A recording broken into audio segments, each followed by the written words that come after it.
Coccyx is pressing down. We got retroversion of the pelvis, flat lumbar, flat thoracic, rest propulsion of the cervical spine by tucking the chin in. The crown of the head is pushing up with the eyes looking down. Non-working limb resting on the thigh. Working limb, maximum extension of elbow and wrist, maximum external rotation, flex to the level of the...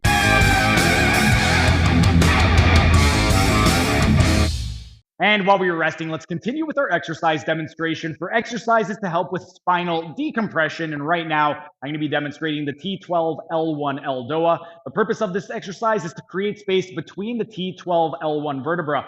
With regard to compression at the T12 nerve root, this can end up causing issues with regard to spinal extension, flexion, rotation, lateral flexion, elevation and depression of the rib cage, as well as inhalation and exhalation.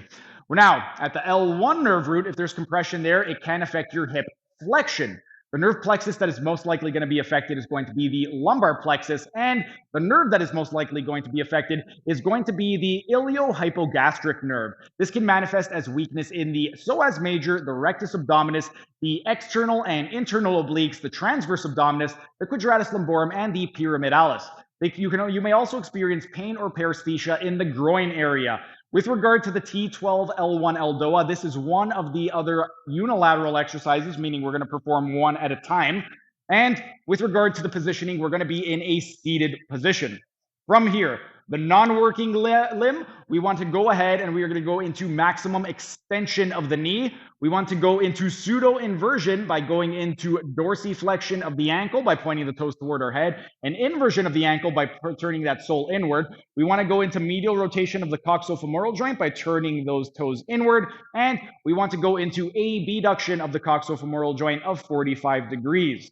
From this position over here, what we want to do with the side of the working limb is we are going to go ahead and we are going to go into flexion of the hip and knee to approximately 90 degrees of knee flexion. We want to go into dorsiflexion of the ankle, eversion of the ankle, and we're going to drive that knee down toward the floor.